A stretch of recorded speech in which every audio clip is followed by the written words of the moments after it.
إن الحمد لله نحمده ونستعينه ونستغفره ونعوذ بالله من شرور أنفسنا ومن سيئات أعمالنا من يهده الله فلا مضل له ومن يضلل فلا هادي له وأشهد أن لا إله إلا الله وحده لا شريك له وأشهد أن محمدا عبده ورسوله أما بعد فإن خير الحديث كتاب الله وخير الهدي هدي محمد صلى الله تعالى عليه وسلم وشر الأمور محدثاتها وكل محدثة بدعة وكل بدعة ضلالة وكل ضلالة في النار من يطع الله ورسوله فقد رشد واهتدى ومن يعص الله ورسوله فقد ضل وغوى اللهم صل على محمد وعلى آل محمد كما صليت على إبراهيم وعلى آل إبراهيم إنك حميد مجيد اللهم بارك على محمد وعلى آل محمد كما باركت على إبراهيم وعلى آل إبراهيم إنك حميد مجيد سبحانك لا علم لنا إلا ما علمتنا إنك أنت العليم الحكيم رب اشرح لي صدري ويسر لي أمري واحلل عقدة من لساني يفقه قولي لقد قال الله سبحانه وتعالى أعوذ بالله من الشيطان الرجيم من همزه ونفخه ونفثه بسم الله الرحمن الرحيم وما أمروا إلا ليعبدوا الله مخلصين له الدين حنفاء ويقيموا الصلاة ويؤتوا الزكاة وذلك دين القيمة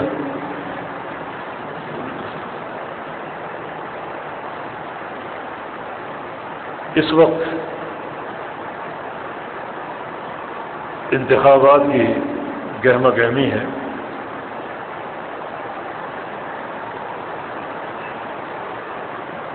اور ایک سیاسی عمل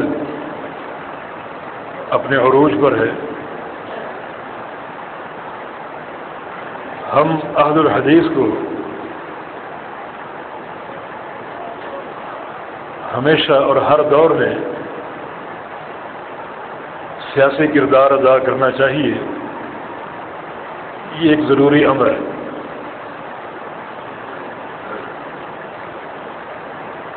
ہماری سیاست کا محور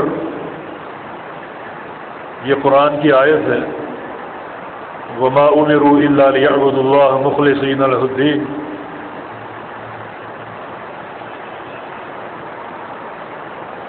کہ ان سب کو یہ اشارہ سارے انبیاء کی طرف ہے. یہ آیت مبارکہ سارے انبیاء کی سیاست کا محور ہے کہ انہیں اور کچھ حکم نہیں دیا گیا سوائے اس کے کہ وہ پورے اخلاص کے ساتھ اللہ تعالیٰ کی عبادت کریں، حنفاء یک طرف ہو کر، وہ یقیم الصلاۃ اور نمازیں قائم کریں، ویؤت الزکاۃ اور زکوٰۃ کا نظام قائم کریں، وذالک دین القیم. اگر یہ سارے کام انجام دینے میں کامیاب ہو جائیں تو یہ دین قیمہ ہے. یہ اصل میں ذالک دین الملت القیمہ،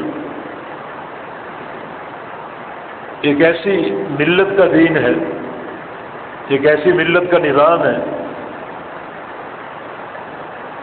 جو اپنے قدموں پر کھڑی ہوگی، انتہائی مضبوطی اور پختگی کے ساتھ، جس میں نہ کوئی کمزوری ہوگی، نہ کوئی خوف ہوگا، نہ معاشی بدحالی کا شائبہ ہوگا. اگر اس سیاسی عمل پر یہ قائم اور دائم ہو جائے.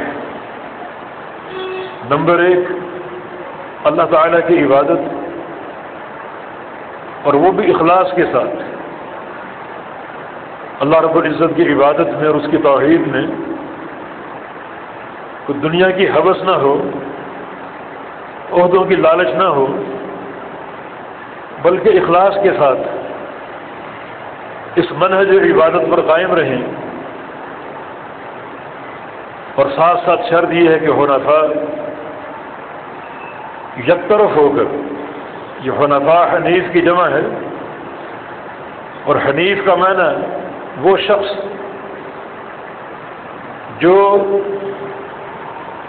سب سے کٹ کر، سب سے ٹوٹ کر، الگ ہو کر اللہ رب العزت کی توحید اور منہج عبادت پر قائم رہے،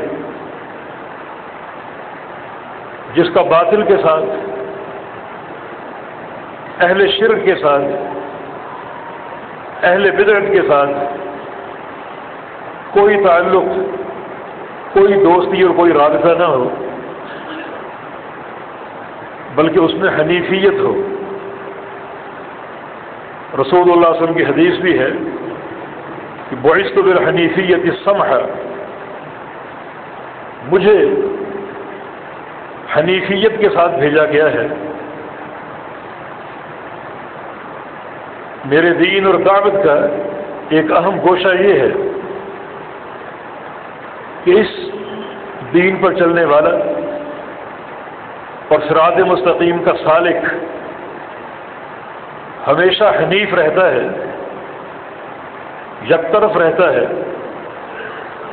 اور باطل اور کفر و الحاد میں اور شرک و بدعت میں وہ خلط ملط نہیں ہوتا۔ یہ عمل سیاسی کی بنیاد ہے کہ سیاسی عمل انجام دینے والا اہل شرک سے، اہل بدعت سے کوئی روابط قائم نہیں کرتا۔ رسول اکرم صلی اللہ علیہ وسلم اپنے ہر خطبے میں بدعت کی مذمت کیا کرتے تھے۔ وَإِنَّ شَرَّ الْأُمُورِ مُحْدَثَاتُهَا، سب سے بدترین چیز وہ ہے جو نئی ہو۔ ہر نئی چیز بدعت ہے، ہر بدعت گمراہی ہے، اور ہر گمراہی جہنم کی آگ ہے۔ ایک اور حدیث میں رسول اللہ صلی اللہ علیہ وسلم کا فرمان، صحیح مسلم میں یہ حدیث ہے، عبداللہ بن عمرو بن عاص کی روایت سے کہ وَإِنَّ هَذِهِ الْأُمَّةَ جُعِلَ عَافِيَتُهَا فِي أَوَّلِهَا وَإِنَّ آخِرَهَا سَيُصِيبُهَا بَلَاءٌ وَأُمُورٌ تُنكِرُونَهَا، کہ میری یہ امت، اس کی ساری عافیت اور ساری سعادت اس امت کے پہلے دور میں ہے، جو کہ صحابہ کا دور ہے۔ اس کے بعد جو بھی دور آئے گا اس دور میں فتنے ہوں گے، اور دین کے نام سے ایسے ایسے کام کریں گے کہ لوگ مصر ہوں گے کہ یہ دین ہے، لیکن اگر تم دیکھ لو، یعنی صحابہ دیکھ لو، تو تم ان کا انکار کر دو کہ یہ کہاں کا دین ہے، کون سا دین ہے۔ ہم نے پیارے پیغمبر کے ساتھ عمر گزاری اور تنزیل وحی کا دور کاٹا، اور آپ کی صحبت میں بیٹھے سفر و حضر میں، اور آپ نے یہ کام کبھی نہیں کیے، تو ایسے بدبخت عناصر جو نئے نئے امور انجام دیں گے، بدعات ان سے جنم لیں گی، جو کہ انتہائی بدترین دور کا غماز ہوگا۔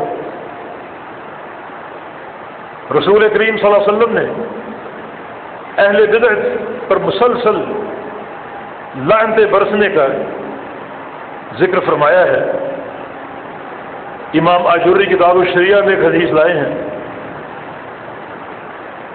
من وقر صاحب بدعت فقد اعان علی حتم الدین، جو کسی بدعتی انسان کی تعظیم کر لے، کوئی ایسا کام کر لے جس میں بدعتی انسان کی عزت ہو، تو اس نے دین کی عمارت کو ڈھا دیا۔ اسی لیے سلف صالحین اس تعلق سے بہت ہی سخت ہے، اور یہ سب کچھ حسن تربیت کا مظہر تھا۔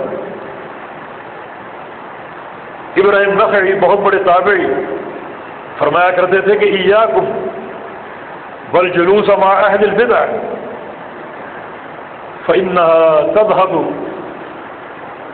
فإن مجالستهم تذهب بنور الایمان من القلب، کہ اہل بدعت کے ساتھ بیٹھنے سے بچو، ان کے ساتھ بیٹھنے سے دل سے نور ایمان ختم ہو جاتا ہے اور دل تاریکی میں ڈوب جاتا ہے۔ قاضی فضیل بن عیاض بہت بڑے عابد اور زاہد اور محدث تھے، علماء تابعین میں سے، ان کا قول ہے کہ ایاکم بجلوس مع اہل الاہواء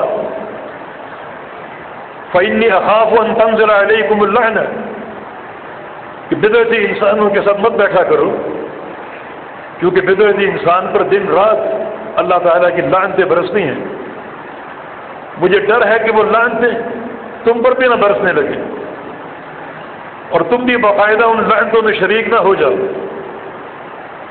امام شافعی رحمہ اللہ کا یہ قول حافظ بن بطہ رحمہ اللہ نے اپنی کتاب الابانہ میں نقل کیا ہے۔ فرماتے ہیں کہ لئن یبتلی اللہ عبدا بکل ما نہى اللہ عنہ ما عدا الشرک، اگر اللہ رب العزت کسی انسان کو ہر حرام کام میں ملوث کر دے، شرک کے علاوہ جتنے حرام کام ہیں سب میں اللہ تعالیٰ کسی بندے کو مبتلا کر دے، صرف شرک سے بچائے رکھے، باقی وہ سارے حرام کام کرتا ہو، فرمایا کہ خیر لہ من ان یسمع من اہل الکلام، یہ اس کے لیے بہتر ہے اس عمل سے کہ وہ کسی بدعتی انسان کے ساتھ بیٹھے اور اس کی باتیں سنے، ہر حرام عمل میں مبتلا ہو جائے، ہر حرام کام میں مبتلا ہو جائے شرک کے علاوہ، تو یہ اس کے لیے بہتر ہے کہ کسی بدعتی انسان کے ساتھ بیٹھے اور اس کی باتیں سنے۔ سلیمان التیمی رحمہ اللہ بہت بڑے محدث ہیں، اپنے انتقال کے وقت رو رہے تھے، کسی نے پوچھا کیوں رو رہے ہو؟ کہا کہ ذکرت ذنبا، ایک گناہ یاد آ گیا، اخاف الحساب علیہ، اس پر حساب کا ڈر ہے کہ اللہ پوچھ نہ لے، حساب نہ لے لے۔ وہ گناہ کیا ہے؟ مررت علی مبتدع فسلمت علیہ، ایک بدعتی انسان کے پاس سے گزرا اور اس کو سلام کہہ بیٹھا، مجھے ڈر ہے کہ میرے اس عمل کا اللہ تعالیٰ حساب نہ لے لے کہ تم نے ایک بدعتی انسان کو توقیر اور تعظیم کیوں دی۔ یہ سلف صالحین کا موقف اہل بدعت کے تعلق سے بڑے شدید احکام وارد ہیں اور بڑا شدید ان کا موقف ہے۔ تو ایسا عمل سیاسی جو اہل بدعت کے ساتھ مل کر کیا جائے وہ لغو اور عبث ہے۔ اہل بدعت کی تعظیم و توقیر، ان کے ساتھ تعلق، ان کا رابطہ، یہ سارے امور خلاف شریعت ہیں۔ تو امر سیاسی کیا ہونا چاہیے؟ وما امروا الا ليعبدوا الله مخلصين له الدين حنفاء، کہ ایک اللہ کی عبادت کریں، توحید کو اپنائیں اور توحید کا پرچار کریں اخلاص کے ساتھ اور حنیفیت کے ساتھ، یک طرف ہو کر، الگ تھلگ ہو کر، کسی باطل کے ساتھ اتحاد کر کے نہیں، اور ساتھ ساتھ یقیم الصلاۃ، نماز قائم کریں، یؤت الزکاۃ، اور زکوٰۃ کا نظام قائم کریں۔ ذالک دین القیمہ، یہ دین قیمہ ہے۔ اگر یہ عمل کرتے رہو گے تو اللہ رب العزت تمہیں ایک ایسی ملت بنا دے گا جس ملت کا نظام بڑا ہی مستحکم ہوگا، نہ وہاں خوف ہوگا، نہ وہاں فقر کا اندیشہ ہوگا، اور نہ ہی وہاں کسی قسم کی کوئی بد امنی ہوگی، بلکہ یہ ملت قیمہ کا دین ہے۔ یہ ایک عمل سیاسی جو عہد الحدیث کی سیاست کا محور ہے، ہر دور میں ہونا چاہیے، ہر وقت ہونا چاہیے، تاکہ ہم مل جل کر ایک جماعت بن جائیں۔ میں اپنے طور پہ ان امور کو اپناؤں اور ان کی دعوت دوں، آپ اپنے طور پہ ان امور کو اپنائیں اور ان کی دعوت دیں، اخلاص کے ساتھ اور حنیفیت کے ساتھ یک طرف ہو کر، اہل شرک اور اہل بدعت سے آمیزش کے ساتھ نہیں، ان کے ساتھ اختلاط کے ساتھ نہیں، کیونکہ سیاسی عمل سے کیا مراد ہے؟ سیاسی عمل سے مراد دین کی اصلاح، دنیا کی اصلاح۔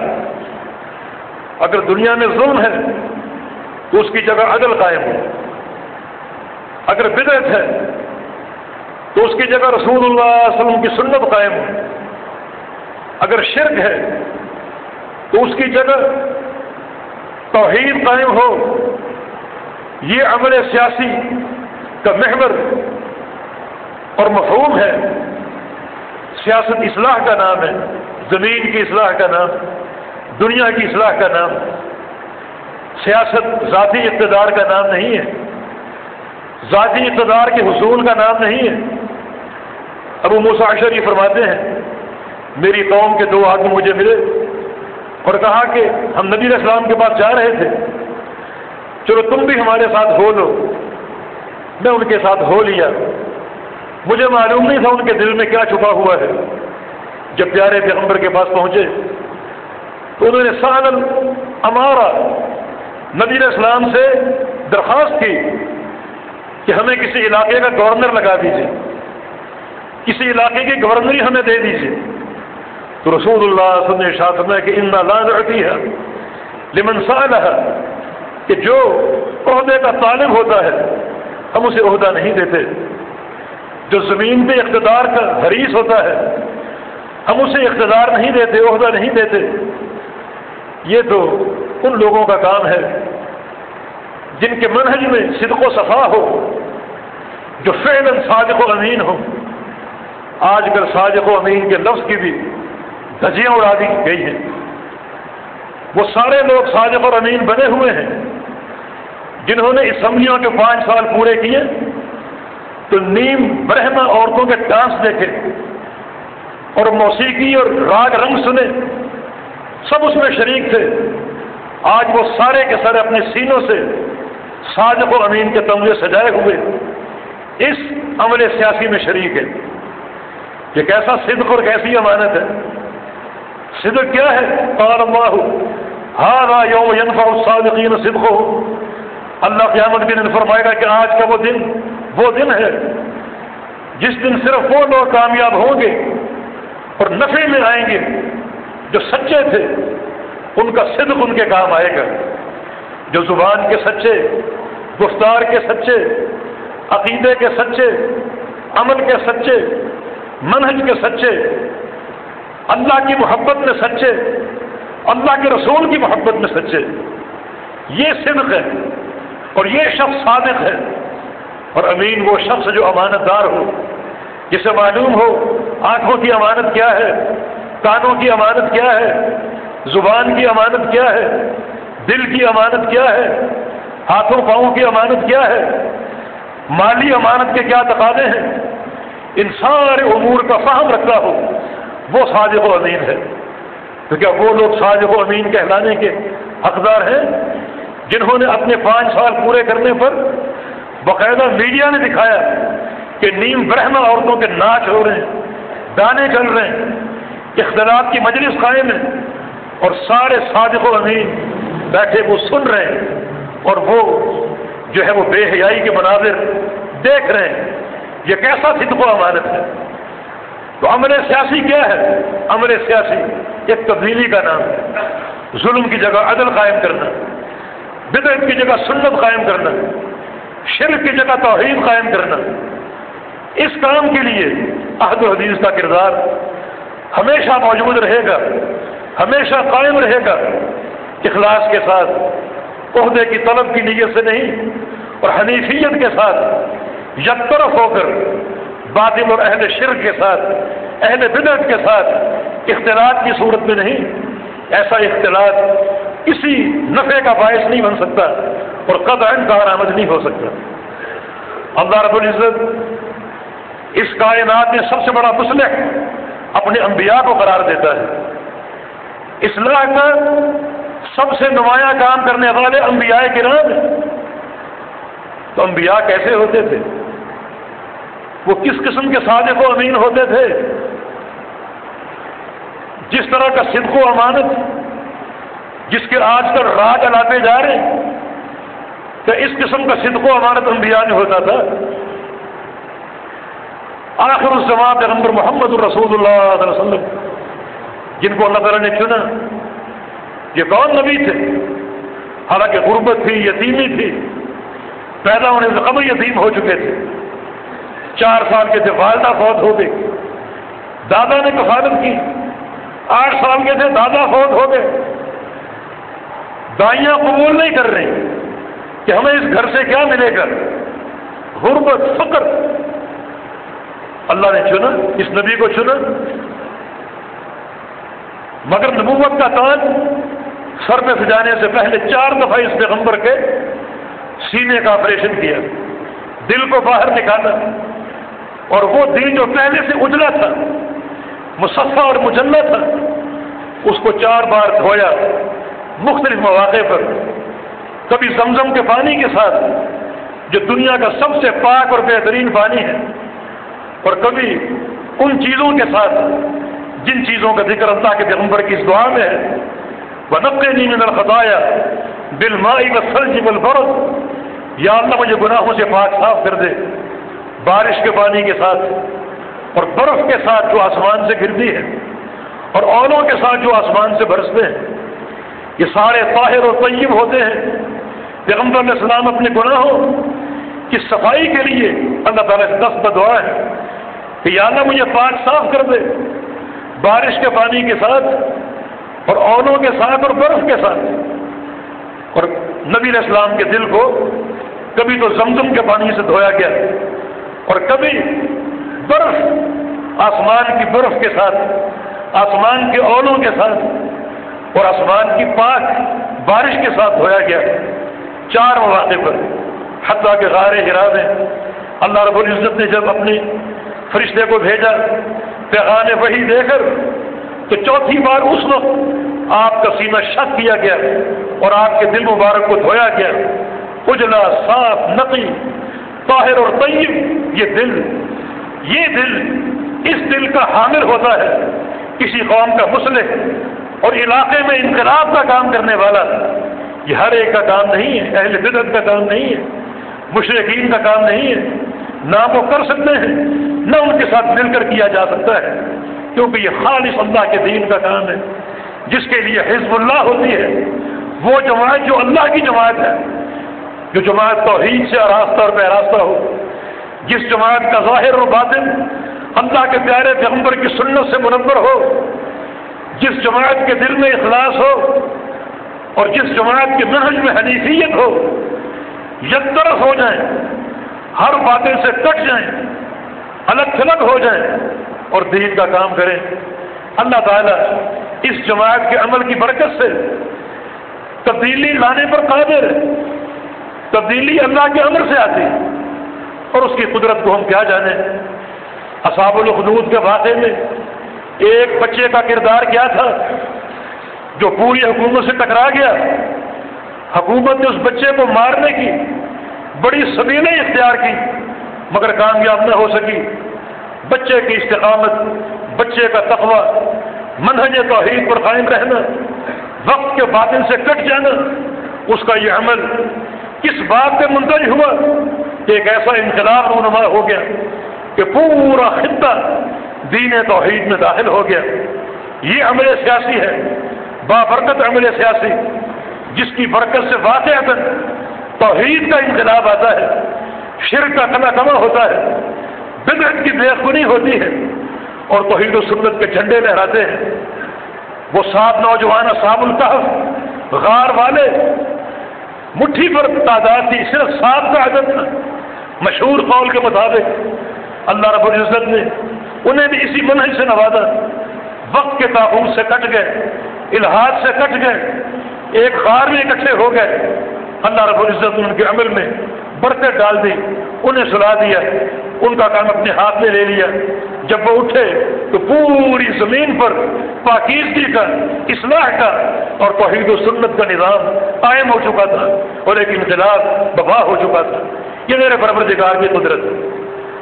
تو عمل سیاسی کیا ہے؟ اللہ کی توحید کا کام کرنا۔ عمل سیاسی کیا ہے؟ اللہ کے پیغمبر کی سنت کا کام کرنا۔ توحید پر اٹھنے والے جو بھی حملے ہوں ان کا ازالہ کرنا، توحید کا دفاع کرنا، سنت مصطفیٰ کا دفاع کرنا، اور پھر عملی طور پہ اسے اپنے اوپر قائم کرنا، اپنے اہل پر قائم کرنا، اپنے رفقاء پر قائم کرنا، اس کی دعوت کو عام کرنا تاکہ ایک جماعت واقعتاً تیار ہو جائے۔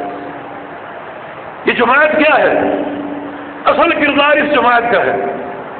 دیکھیں یہ سنت الہیہ ہے کہ خیر اور شر ہر وقت ہوتے ہیں۔ یہ کبھی نہیں ہوتا کہ ایک مقام پر خیر ہی خیر ہو اور شر نہ ہو، اور نہ یہ کبھی ہوتا ہے کہ ایک مقام پر شر ہی شر ہو اور خیر نہ ہو۔ خیر و شر دونوں ساتھ ساتھ ہوتے ہیں، دونوں کا باہمی مقابلہ اور محاذرائی قائم ہے اور جاری ہے۔ خیر کیوں قائم رہے گی؟ خیر کیوں ہر مقام پر رہے گی؟ خیر کیوں ہمیشہ رہے گی؟ کیونکہ اللہ رب العزت نے خیر کو قیامت تک قائم رکھنے کا وعدہ فرمایا ہے، تاکہ یہ قیامت تک قائم رہے اور قیامت تک آنے والے انسانوں پر یہ خیر، یہ دین ایک حجت کے طور پر قائم ہو جائے اور کسی کو اعتراض کا موقع نہ ملے کہ مجھ تک دین نہیں پہنچا، مجھ تک خیر نہیں پہنچی۔ خیر ہمیشہ موجود رہے گی اور خیر کے مقابلے میں شر بھی ہمیشہ موجود رہے گا۔ تو شر کیوں موجود رہے گا؟ یہ شر کی موجودگی یہ خیر کو نکھارتی ہے، اور شر کی موجودگی یہ اہل خیر کی ابتلا، اہل خیر کا امتحان ہوتا ہے کہ شر والے صدمے دیں گے، شر والے اپنے شر کو عام کرنے کی کوشش کریں گے، اپنے الہاد کو، اپنے باطل کو، اپنے شرک و بدعت کو عام کرنے کی کوشش کریں گے۔ تم نے ان کی ان حرکات پر صبر کرنا ہے، ان کی کوششوں پر بند باندھنا ہے، ازالہ کرنا ہے، حق کا دفاع کرنا ہے تاکہ حق اور واضح ہو اور حق میں تمیز آ جائے۔ کیونکہ کسی بھی چیز میں تمیز اور چمک دمک کب بڑھتی اور پیدا ہوتی ہے؟ جب اس کی ضد اور اس کے مقابل موجود ہو۔ ہم دن کی قدر و قیمت اس قدر نہ پہچانتے اگر رات نہ ہوتی۔ جب رات کی تاریکی دیکھتے ہیں اور اس کے بعد دن کا اجالا دیکھتے ہیں تو وہ نور اور وہ روشنی بڑی متميز ہوتی ہے اور بڑی الگ تھلگ چیز ہوتی ہے۔ تو باطل کا بقا اہل حق کا امتحان ہے، ان کے صبر کا امتحان، ان کی استقامت کا امتحان اور دین کی اقامت کے لیے جدوجہد کا امتحان۔ یہ سنت الہیہ ہے۔ لیکن اگر کسی مقام پر لوگ حق سے منحرف ہو جائے، ظلم کا دورہ ہو، شرک کی بھرمار ہو، بدعات کی بھرمار ہو، تو اللہ تعالیٰ وہاں اصلاح کا کام خود کرتا ہے۔ کیسے کرتا ہے؟ جیسے اللہ نے خود بتا دیا، فَإِن تَتَوَلَّوْا يَسْتَبْدِلْ قَوْمًا غَيْرَكُمْ ثُمَّ لَا يَكُونُوا أَمْثَالَكُمْ۔ کسی بھی علاقے کے لوگ اگر پیٹ پھیر جائیں، مکمل اعراض کر جائیں، دین کے باغی بن جائیں، وہاں ظلم کا رواج ہو، تو اللہ تعالیٰ وہاں پر اصلاح کا نظام قائم کرنے پر قادر ہے۔ کیسے؟ بقوم، ایک قوم کے ذریعے، ایک جماعت کے ذریعے اصلاح آئے گی اور وہ قوم اصلاح قائم کرے گی۔ ثم لا يكونوا امثالكم، وہ قوم کیسی ہوگی؟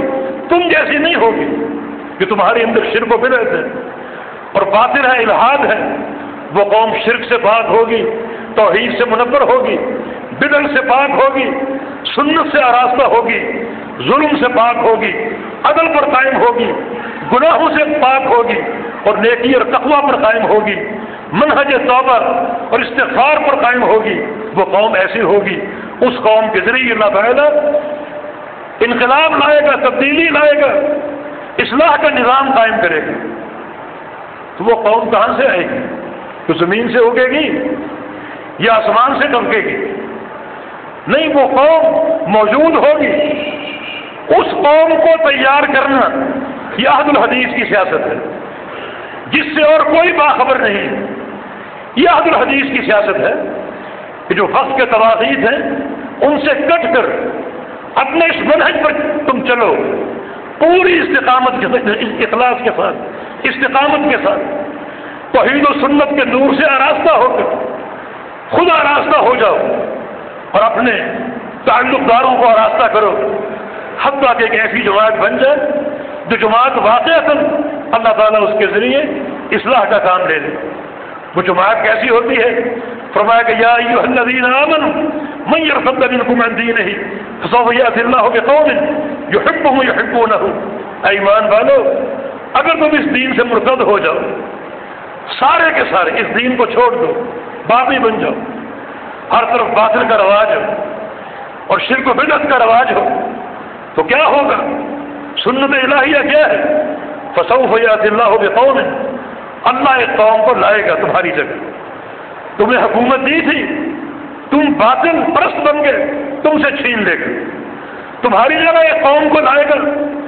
اس قوم کا منہج کیا ہوگا؟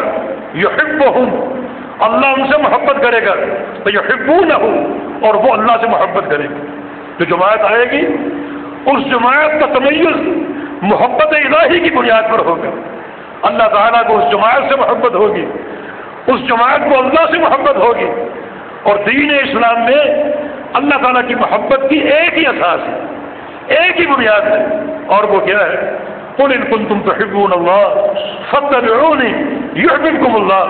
اے پیغمبر کہہ دو، اگر تم اللہ کی محبت کے طلبگار ہو یا اللہ کی محبت کے دعوے دار ہو تو سن لو، یہ محبت اگر حاصل کرنا چاہتے ہو تو اس کا ایک ہی طریقہ ہے، ایک ہی راستہ ہے، اور وہ یہ ہے کہ فاتبعونی، میرے پیغمبر کی اتباع کرو، ہر چیز سے کٹ کر میرے پیغمبر کی اتباع کرو، پھر کیا ہوگا؟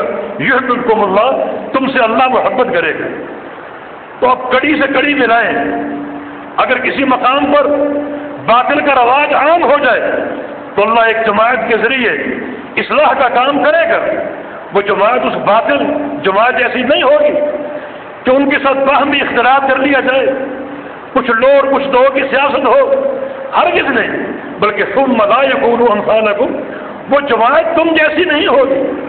اگر تم سے مل کر تم جیسی ہی بن جائے تو کوئی فائدہ نہیں، ظلمت اور تاریکی میں اور اضافہ ہوتا جائے گا، حق قائم نہیں ہوگا، حق اپنے تمیز کے ساتھ قائم ہوتا ہے۔ قل جاء الحق وزهق الباطل، باطل کٹ جاتا ہے جب حق آئے، خالص حق آئے، خالص توحید آئے۔ اگر حق بھی باطل کے پردوں میں لپٹا ہوا ہو تو باطل کہاں جائے گا؟ پھر تو حق بھی باطل جیسا ہوگا۔ سونے میں کھوٹ مل جائے تو سونا بھی کھوٹ بن جاتا ہے، دودھ میں پانی مل جائے تو دودھ بھی نہ خالص ہو کر پانی بن جاتا ہے، اس کی کوئی قدر نہیں رہتی، بلکہ دودھ کب ہوگا؟ جب وہ خالص ہو۔ سونا قابل قدر کب ہوگا؟ جب وہ خالص ہو اور کھوٹ سے پاک ہو۔ اسی طرح ایک اہل حق، ایک اہل حدیث خالص کب ہوگا؟ اس کا کردار اجاگر کب ہوگا؟ جب وہ ملاوٹ سے پاک ہو، باطل کے اختلاط سے پاک ہو، اپنی توحید پر قائم ہو، اپنے پیغمبر کی سنت پر قائم ہو، اخلاص کے ساتھ یک طرف ہو کر حنیفیت کے ساتھ۔ یہ ہماری سیاست کا محور ہے۔ اللہ تعالیٰ اصلاح کے لیے، تبدیلی کے لیے اپنے انبیاء کا انتخاب کرتا ہے، اور انبیاء کیسے ہوتے ہیں؟ امام محمد بن حنبل اپنی مسند میں قول لائے ہیں جناب عبداللہ بن مسعود رضی اللہ عنہ کا کہ ان اللہ نظر فی قلوب العباد فوجد قلب محمد خیر قلوب العباد۔ اللہ تعالیٰ نے بندوں کے دلوں کو جھانکا، دیکھا تو اللہ نے کیا پایا؟ سب سے بہترین دل ایک شخصیت کا ہے جس کا نام محمد ہے، تو اللہ تعالیٰ نے اسی بنیاد پر اس کے سر پہ نبوت کا تاج سجا دیا۔ حالانکہ بظاہر وہ غریب تھے، مسکین تھے، یتیم تھے، اور دنیا کا کوئی اقتدار پاس نہیں تھا۔ اور آگے کیا فرمایا؟ اس پیغمبر کے ساتھی کیسے تھے؟ چلو پیغمبر غریب ہے تو سیاسی ساتھی مالدار ہوتے، ساتھی اونچی کلیزوں والے ہوتے، ساتھی جو مشیر ہیں اور وزیر ہیں وہ وقت کی جو سیاست سے آشنا ہوتے، کہ جوڑ توڑ کی سیاست، خرافات کی سیاست، کچھ لوڑ کچھ دو کی سیاست، کچھ مانو اور کچھ منواؤ کی سیاست، وہ کیسے تھے؟ فرمایا کہ ثم نظر الى قلوب العباد، اللہ نے پھر دیکھا بندوں کے دلوں کو، فوجد قلوب اصحابہ من خیر قلوب العباد، تو اللہ نے کیا پایا کہ اللہ کے پیغمبر کے صحابہ کے دل سب سے بہترین دل ہے، سب سے پاکیزہ دل ہے، مجلہ اور مصفہ دل ہے۔ فاصطفاہم لصحبۃ نبیہ، تو اللہ نے اس جماعت کو چن لیا اپنے پیغمبر کی صحبت کے لیے۔ تو پھر یہ جماعت آئی، اس سے قبل جماعتیں تھیں، ان کو اللہ نے اقتدار دیا، بنی اسرائیل کو اقتدار دیا، بلکہ انی فضلتکم العالمین، اے بنی اسرائیل میں نے تمہیں تمام جہانوں پر فوقیت دی ہے۔ مگر جب یہ جماعت ناکام ہو گئی، نامراد ہو گئی، شرک بدعت کی دلدل میں پھنس گئی، کفر و الحاد اور ظلم کا رواج ہو گیا، تو پھر اللہ رب العزت نے ان سے یہ مقام بھی چھینا، منصب بھی چھینا، اور ایک جماعت کو اس کی جگہ پر غلبہ دیا، عزت دی۔ یہ جماعت محمد مصطفیٰ علیہ السلام کی جماعت ہے، کیونکہ دل پاکیزہ تھے، منہج پاکیزہ تھا، عقیدہ ٹھوس تھا، اپنے پروردگار کے ساتھ تعلق تھا، حنیفیت تھی، اخلاص تھا۔ جب یہ چیزیں موجود ہوں، ان امور پر حامل جماعت موجود ہو، تو اللہ تعالیٰ اس جماعت کے ذریعے غلبہ دین کا کام لے گا۔ کیسے لے گا یہ وہ جانتا ہے۔ ہمارا عمل یہ نہیں ہے کہ ہم اقتدار کے لیے کوشش کریں، ہمارا عمل یہ ہے کہ ہم توحید و سنت کی اصلاح کے لیے کوشش کریں، اس کے غلبے کے لیے کوشش کریں، اس کو اپنانے کے لیے کوشش کریں۔ باقی اللہ تعالیٰ جب چاہے گا، چاہے یا نہ چاہے، نہ چاہے تو اس کی مرضی ہے، چاہے تو اس کی مشیت ہے، جب چاہے گا اس جماعت کو لائے گا، اس کے ذریعے اصلاح کا کام لے گا۔ وہ سیاسی تبدیلی، ظلم کی جگہ عدل آئے گا، شرک کی جگہ توحید آئے گی، بدعت کی جگہ سنت آئے گی، کیونکہ دین اسلام کی سیاست ذاتی اقتدار کا نام نہیں ہے، بلکہ دین اسلام کی سیاست اللہ تعالیٰ کے اقتدار کو قائم کرنے کا نام ہے اور اس کی توحید کو نافذ کرنے کا نام ہے۔ ان خطوط پر کوشش کی جائے اور جماعت ان کے لیے تیار کی جائے، اللہ تعالیٰ جب چاہے گا اس جماعت کو لائے گا، جیسے چاہے گا لائے گا۔ اس کی قدرت اور اس کی طاقت میں ہمیں کوئی شبہ اور کوئی کسی قسم کا تعامل نہیں ہے، جیسے چاہے گا لائے گا۔ یہ ہمارے سوچنے کی بات نہیں، ہمارے سوچنے کی بات حصول اقتدار نہیں ہے، ہمارے سوچنے کی بات اسمبلی کی سیٹ کو حاصل کرنا نہیں ہے، ہمارے سوچنے کی بات سینٹ کی سیٹ کا حصول نہیں ہے، ہمارے سوچنے کی بات جو ہے وہ یہ ہے اصلاح، تربیت، توحید کی اساس پر، اللہ کے پیغمبر کی سنت کی اساس پر اپنی اصلاح، اپنے کنبے کی اصلاح، اپنے عامت الناس کی اصلاح، یہ ہمارے سوچنے کی بات ہے۔ اللہ تعالیٰ ہمیں اس منہج کا فہم عطا فرما دے۔ یہ منہج سمجھنا اور سمجھانا مقصود ہے، کسی پر تنقید کرنا مقصود نہیں ہے، اور نہ کوئی یہ سمجھے کہ ہم نے کسی پر تنقید کی ہے۔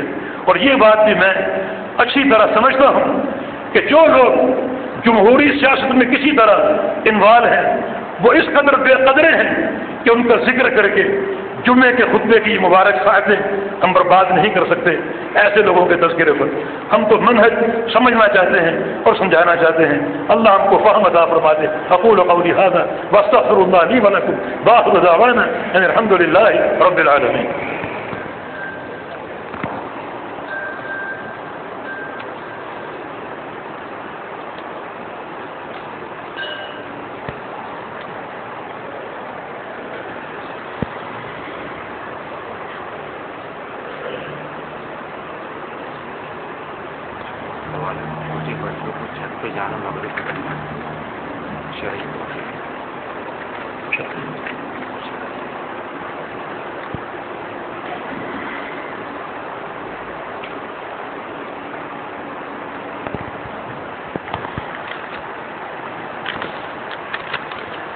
الحمدللہ والصلاۃ والسلام علی رسول اللہ وبعد۔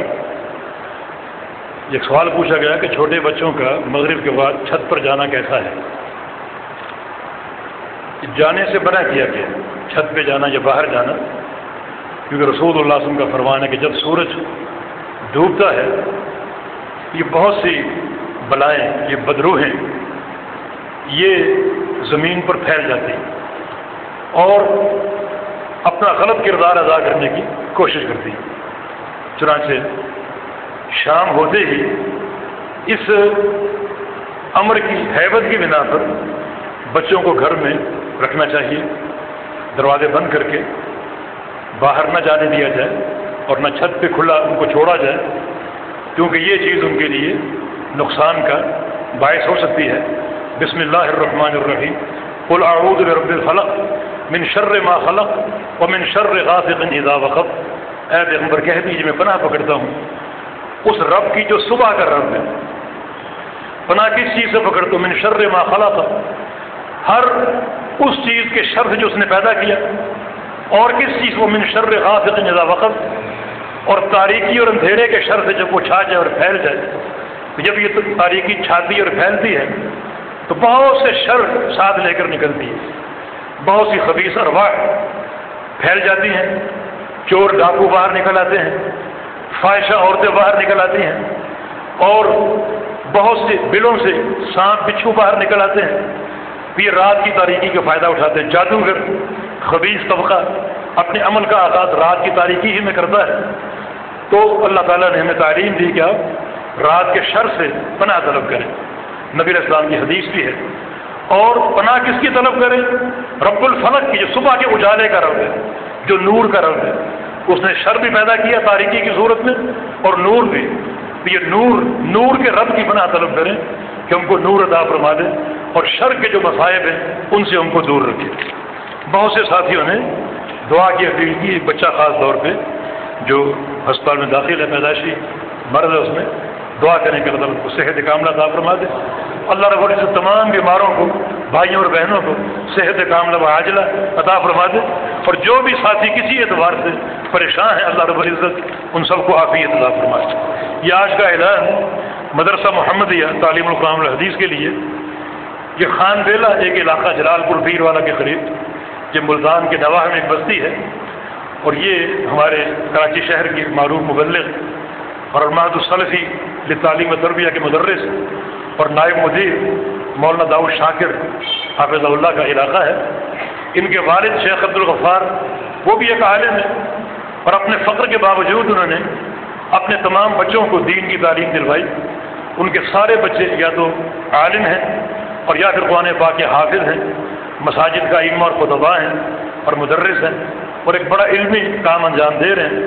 آگے ان کے پوتے اور آگے ان کی نسل کو بھی دین کے علم سے وابستہ ہے۔ تو انہوں نے حالات کے نامساعد ہونے کے باوجود اپنے علاقے میں، جو کہ شرک و کفر کا ایک گڑھ تھا، وہاں پر ایک ادارہ قائم کیا ہے بچوں اور بچیوں کی تعلیم کے لیے۔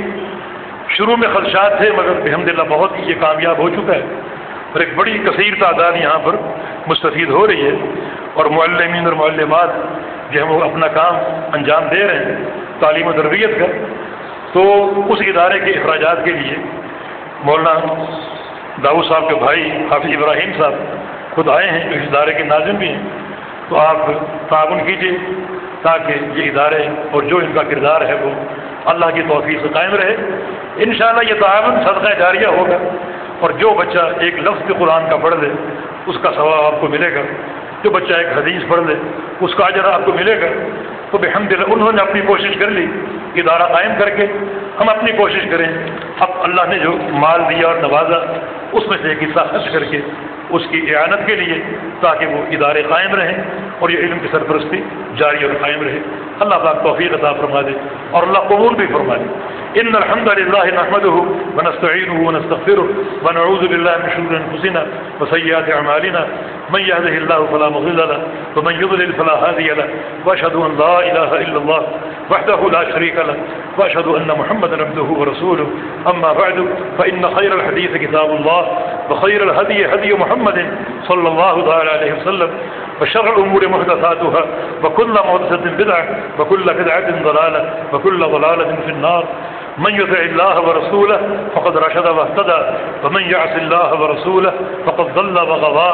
اللهم صل على محمد وعلى آل محمد كما صليت على إبراهيم وعلى آل إبراهيم إنك حميد مجيد. اللهم بارك على محمد وعلى آل محمد كما باركت على إبراهيم وعلى آل إبراهيم إنك حميد مجيد. ربنا لا تؤاخذنا إن نسينا أو أخطأنا ربنا ولا تحمل علينا إصرا كما حملته على الذين من قبلنا ربنا ولا تحملنا ما لا طاقة لنا به واعف عنا واغفر لنا وارحمنا أنت مولانا فانصرنا على القوم الكافرين. رب اغفر وارحم وأنت خير الراحمين. ربنا تقبل منا إنك أنت السميع العليم وتب علينا إنك أنت التواب الرحيم برحمتك يا أرحم الراحمين. وصلى الله وسلم